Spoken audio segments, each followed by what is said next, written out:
How are you. उम्मीद करते हैं आप लोग बढ़िया होंगे। चलिएगा हम लोग नेक्स्ट चैप्टर पढ़ने जा रहे हैं नाइरेशन, राइट ना।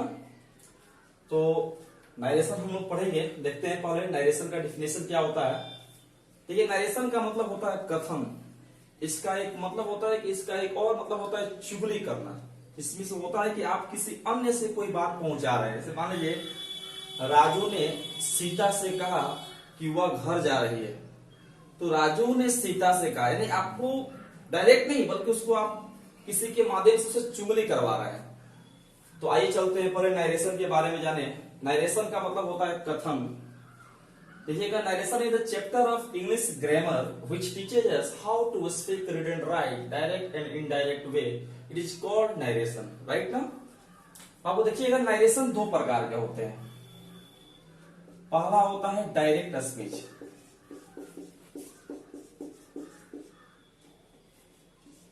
दूसरा होता है इनडायरेक्ट स्पीच, राइट ना बाबू।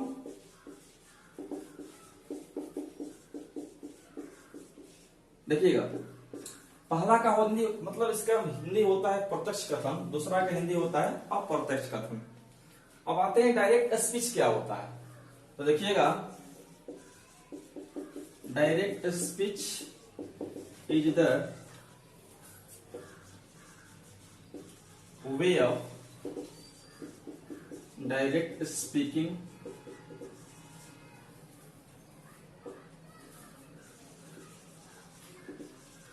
reading and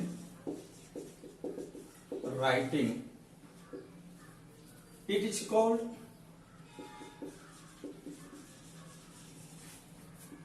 direct speech. ध्यान दीजिएगा। मतलब इसका हुआ कि डायरेक्ट स्पीच मतलब क्या है। जब किसी वाक्य को ज्यों का त्यों हूबहू बोलते हैं उसे हम डायरेक्ट स्पीच कहते हैं, राइट ना। जैसे मान लीजिए कह रहा है कि रानी सेड टू मी,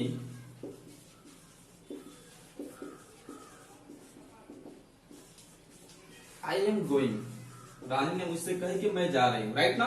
इसमें अब आपका रानी सेड टू मी ये क्या हो जाएगा, डायरेक्ट स्पीच, राइट ना। आगे चलते हैं छोटू। नंबर 2 आपका हम इनडायरेक्ट स्पीच के बारे में जाने। देखिएगा indirect speech is the way of indirect speaking, reading and writing, right ना। It is called indirect speech. मतलब यह होगा कि इनडायरेक्ट उसे कहते हैं जब किसी वाक्य को तोड़ मरोड़ कर, हेर फेर कर, उलट पलट कर बोला जाए, उसे हम क्या बोलते हैं बाबू, अप्रत्यक्ष कथन बोलते हैं, राइट ना। अब इसमें एग्जांपल देख लीजिएगा। जैसे इसी को देखते हैं हम लोग। रानी टोल्ड मी, कामा हटा तो अब डैट, आई है तो सी होगा, सी वॉज क्या होगा, गोइंग। उम्मीद है कि यहां तक आपको समझ में आया होगा। Some general rules of narration, right ना। देखते हैं थोड़ा। इसमें पहला होता है कमा, इसे बाबू बोलते हैं हम लोग कमा बोलते हैं, राइट ना, इसे हम कमा बोलेंगे। दूसरा होता है इन्वर्टेड कमा, इसे हम बाबू बोलते हैं इन्वर्टेड कॉमा। तीसरा नंबर होगा अब आपका वो जिसका नाम बाबू है रिपोर्टिंग स्पीच, याद रखिएगा।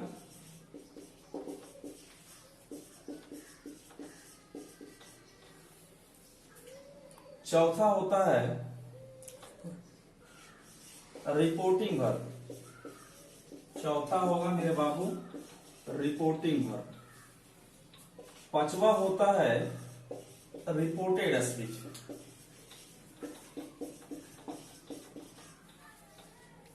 6 नंबर होगा बाबू आपका रिपोर्टेड वर्ब। बहुत से स्टूडेंट्स कहते हैं बाबू कि हमको सर नारेशन समझ में नहीं आता है। तो मैं उन्हें बता दूं बाबू कि नारेशन में ये आपका मेन जो 6 जो रूल्स है, जनरल रूल्स, ये बहुत ही इंपॉर्टेंट है।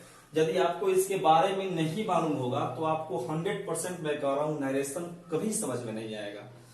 यूट्यूब का मतलब नहीं होता है कि 5 सिर्फ ट्रिक्स बताया जाए। ट्रिक्स के तो नारेशन 20 से 25 मिनट में नारेशन खत्म हो जाएगा, लेकिन ट्रिक्स नहीं, हमें थोड़ा इसमें डीपली जाना है ताकि जो वीक लड़के हैं वो भी अच्छे तरह से इस टॉपिक को समझ ले। तो देखा जाए, ये होता है कामा, दूसरा होता है इन्वर्टेड कामा, यानी आपका दो इधर से और दो इधर से रहेगा, इसे हम क्या बोलेंगे, इन्वर्टेड कामा। तीसरा होता है रिपोर्टिंग स्पीच। अब जाना जाए रिपोर्टिंग स्पीच क्या है, बहुत जरूरी है। रिपोर्टिंग स्पीच पर वो होता है इन्वर्टेड कामा के बाहर, इन्वर्टेड कामा के बाहर जो वाक्य रहता है उसे बाबू हम क्या बोलेंगे, रिपोर्टिंग स्पीच, उसे बाबू हम बोलेंगे रिपोर्टिंग स्पीच। ज्यादातर रिपोर्टिंग वर्ब देखिएगा, ज्यादातर रिपोर्टिंग वर्ब आपका से, सेज और सेड होता है, राइट ना, और भी होता है, लेकिन ज्यादातर रिपोर्टिंग वर्ब से और सेज और सेड होता है। अब देखते हैं वो नंबर 5 देखा जाए, रिपोर्टेड स्पीच। ध्यान दीजिएगा, तो आपको रिपोर्टिंग स्पीच और रिपोर्टेड स्पीच में बता दे बाबू कि रिपोर्टेड स्पीच में क्या होता है, इन्वर्टेड कामा के अंदर, यानी कि इन दोनों के अंदर जो वाक्य रहेगा उसे हम क्या बोलेंगे, रिपोर्टेड स्पीच बोलेंगे। अब आते हैं वो 6 नंबर जो आपका नियम है, वो नियम है रिपोर्टेड वर्ब। याद रखिएगा, एक होता है रिपोर्टिंग वर्ब और रिपोर्टेड वर्ब। बहुत से बच्चे इसमें कंफ्यूज होते हैं कि रिपोर्टिंग वर्ब क्या है और रिपोर्टेड वर्ब। ध्यान रखिएगा, रिपोर्टिंग वर्ब ज्यादातर बाबू क्या होते हैं, से, सेज और सेड होते हैं, लेकिन रिपोर्टेड वर्ब बाबू इसकी संख्या अनलिमिटेड है।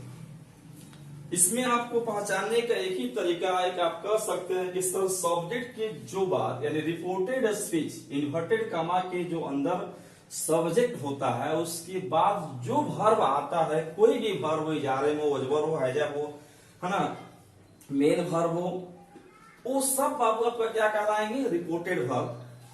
तो उसे हम क्या बोलेंगे, रिपोर्टेड वर्ब। आइए देखते हैं थोड़ा एग्जांपल में, हम जैसे कह रहा है कि सोनम सेड टू मी,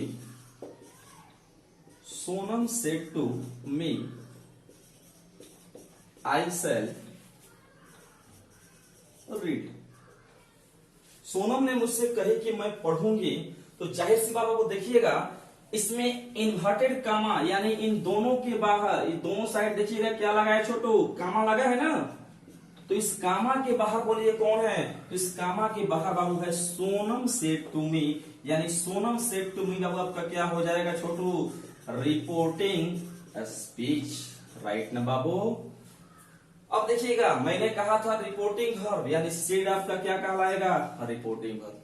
आगे चलते हैं, इन्वर्टेड कामा के अंदर देखिएगा, इन्वर्टेड कामा के अंदर मेरे बाबू क्या है, आई शैल रीड, ये आपका बाबू क्या हो जाएगा, रिपोर्टेड स्पीच। याद रखिएगा, reported speech.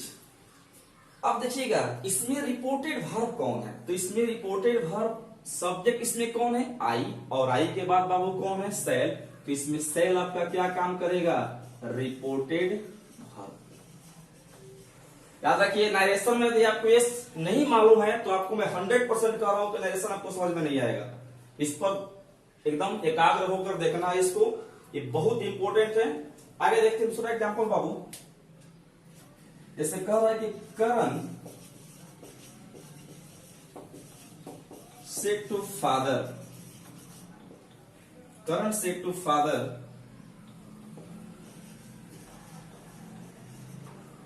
I want to go to Patna। करण पापा से कहा कि मैं पटना जाना चाहता हूं, तो जाहिर सी बात आपको देखिएगा, इसमें अब इन्वर्टेड कामा के अंदर कौन है छोटू, तो करण सेड टू फादर, आपका इन्वर्टेड कामा के बाहर है, सॉरी इन्वर्टेड कामा के कहां है, बाहर है, तो इसे आप क्या बोलिएगा, ये बोलिए क्या है, रिपोर्टिंग स्पीच। इसमें करण सेड टू फादर क्या होगा, रिपोर्टिंग स्पीच। अब देखिए, I want to go to Patna, ये इन्वर्टेड कामा के बोलिए अंदर है कि नहीं, तो ये अंदर है बाबू, I want to go to Patna, तो ये आपका बाबू क्या कहलाएगा, रिपोर्टेड स्पीच, रिपोर्टेड स्पीच। अब बाबू देखिएगा, इसमें हमारा रिपोर्टेड वर्ब कौन है, तो इसमें आपका वो रिपोर्टेड वर्ब कौन काम कर रहा है, वांट, ये आपका क्या हो जाएगा, रिपोर्टेड वर्ब। उम्मीद है कि आपको ये समझ में आ गया होगा। देखिएगा, रूल्स आपका ये है से, सेज और सेड को टेल, टेल्स या टोल्ड में बदला जाता है। याद रखिएगा, इनके बाद यदि कोई ऑब्जेक्ट न हो, यानी पूजा सेड टू मी, तो यदि खाली पूजा सेड हो तो उसमें आप उसको टोल्ड में नहीं बदलेंगे ना। इनके बाद कोई ऑब्जेक्ट न हो तो उसे हम नहीं बदला जाता है। आइएगा नंबर 2, इन्वर्टेड कॉमा को हटाकर, यानी जो आप दोनों साइड से जो रिपोर्टेड स्पीच को जो लिख रहे थे उसको हटाकर बाबू हम किसका प्रयोग करेंगे बाबू, डैट का प्रयोग करते हैं, राइट ना। नंबर 3 कर रहा रिपोर्टेड स्पीच के फर्स्ट पर्सन, यानी आई वी को रिपोर्टिंग स्पीच के सब्जेक्ट के अनुसार बदला जाता है। यानी रिपोर्टेड स्पीच के जो फर्स्ट पर्सन होता है आई और वी, उसे हम रिपोर्टिंग स्पीच के सब्जेक्ट के अनुसार बदला जाता है, इसको बदलते हैं, राइट ना। आगे चलते हैं नंबर 4, कह रहा रिपोर्टेड स्पीच के सेकंड पर्सन, यानी यू को आप रिपोर्टिंग स्पीच के ऑब्जेक्ट के अनुसार यानी उसको बदला जाता है। देखिएगा, थर्ड पर्सन जो होता है रिपोर्टेड स्पीच के, उसे हम नहीं बदलते, राइट ना।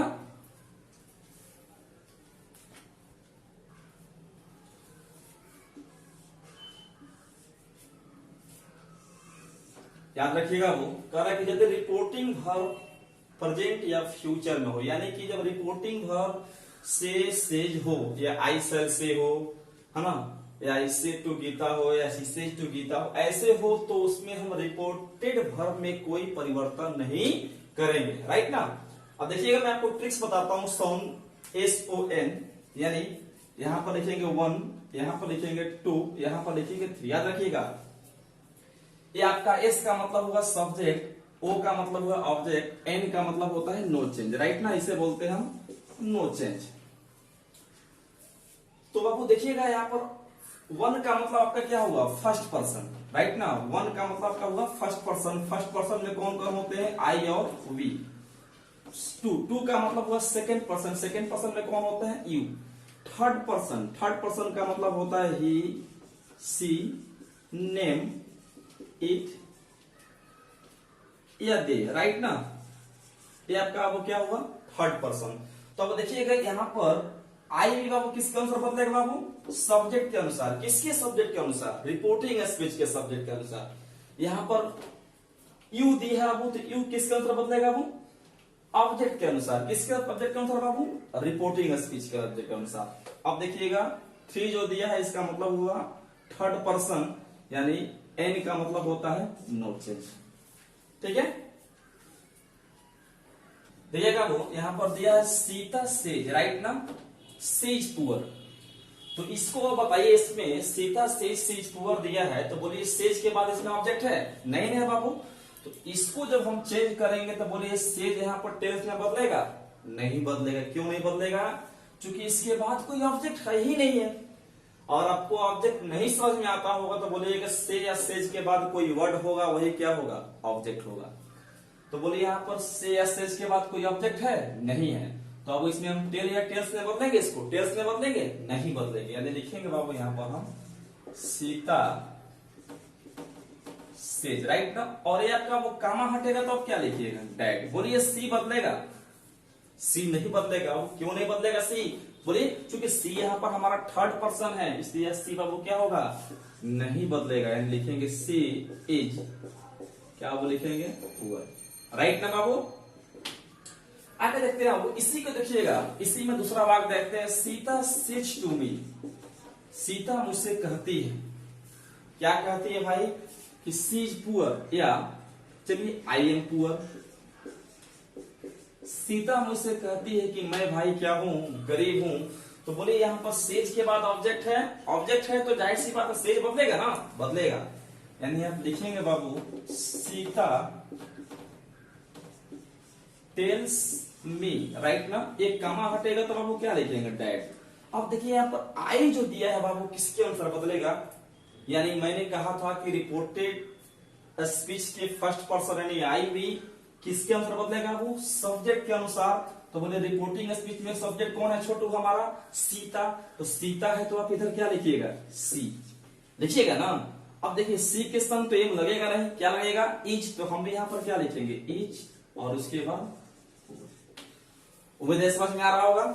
आगे देखते हैं बाबू, जैसे सेकेंड पर्सन देखे जाए, आई say to Gita, I say to Gita you are cheater, right ना, यू आर चीटर। तो जाहिर सी बात है बाबू, यहाँ पर इन्वर्टेड कामा रहेगा दोनों साइड में, डायरेक्ट में रहता है इनडायरेक्ट में हट जाता है। तो यहाँ पर आप क्या लिखिएगा, आई टेल, क्या लिखोगे बाबू, गीता, कामा हटेगा तो आप क्या लिखेंगे, डैड जी। अब देखिए अब यहाँ पर बाबू यू दिया है, छोटू दिया है ना यू, तो बोलिए इसमें यू बदलेगा किसके अनुसार, ऑब्जेक्ट के अनुसार। ऑब्जेक्ट में कौन है बाबू, गीता, तो गीता लड़की का नाम है, तो यहाँ पर क्या लिखिएगा, सी। अगर बाबू गीता के बदले यहाँ पर बाबू गणेश होता तो आप किसका प्रयोग करते, ही का। अगर गणेश के बदले यहाँ पर मी होता तो आप किसका प्रयोग करते, आई का। अस होता तो वी का। यहाँ पर मी होगा तो आई, हिम होगा तो ही, हर होगा तो सी, देम होगा तो दे। यानी यहाँ पर जो ऑब्जेक्ट होगा, यू यहाँ पर सब्जेक्ट का काम कर रहा है तो वो भी किसमें बदलेगा बाबू, सब्जेक्ट में। यानी गीता है तो क्या लिखिएगा, सी, और सी के समय बाबू आर तो लगेगा नहीं, क्या लगेगा, इज, और उसके बाद बाबू हम क्या लिख देंगे, चीटर। समझ में आ रहा है बाबू। एक और एग्जांपल देखिएगा, जैसे आ गया पवन सेज टू मी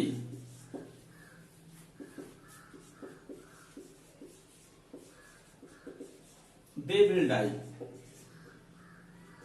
पवन मुझसे कहता है कि वे लोग क्या करेंगे बाबू, मर जाएंगे। तो जाहिर सी बात देखिएगा बाबू, यहाँ पर सेज दिया है बाबू, दिया है ना बाबू, तो देखिए यहाँ पर सेज के बाद ऑब्जेक्ट है, ऑब्जेक्ट कौन है बाबू, मी है, तो मी बाबू है तो यहाँ पर सेज बदलेगा किसमें, टेल्स में। यानी बाबू आप क्या लिखिएगा, पवन, यहाँ पर हम लिखेंगे टेल्स, उसके बाद बाबू मी, और बाबू कामा किसमें बदलेगा, डैट में, तो हम यहाँ पर लिखेंगे डैट दे विल, बाबू क्या लिख देंगे हम यहाँ पर, हम डाई। उम्मीद है आपको समझ में आया होगा। और देखिएगा, और एग्जाम्पल एक और चलते हैं फ्यूचर की ओर, जैसे I shall say to Karan you are poor. अब देखिएगा यहाँ पर हम यहाँ पर क्या लिखेंगे, आई शैल टेल करण, बाबू कामा हटेगा तो क्या लिखेंगे, डैड। अब यू किसके अनुसार बदलेगा, करण के अनुसार, तो करण यहाँ पर क्या है, लड़का है, तो लड़का है तो अब हम क्या लिखेंगे, ही इज, और उसके बाद आप क्या लिखिएगा, पुअर। उम्मीद है आपको समझ में आया होगा बढ़िया से, उम्मीद कर रहे होगा आपको समझ में आया होगा। मैंने अभी नरेशन का सिंपल मतलब नियम पढ़ाया, अभी आपको इंट्रोगेटिव पढ़ना है, इंपरेटिव पढ़ना है, बहुत सारे पढ़ना है। तो मेरे बाबू अगर आपने हमारे चैनल को सब्सक्राइब नहीं किया है तो सब्सक्राइब कर लीजिएगा, द किंग ऑफ इंग्लिश। फिर मिलेंगे आपको नरेशन पार्ट 2 में, तब तक के लिए जय हिंद जय भारत।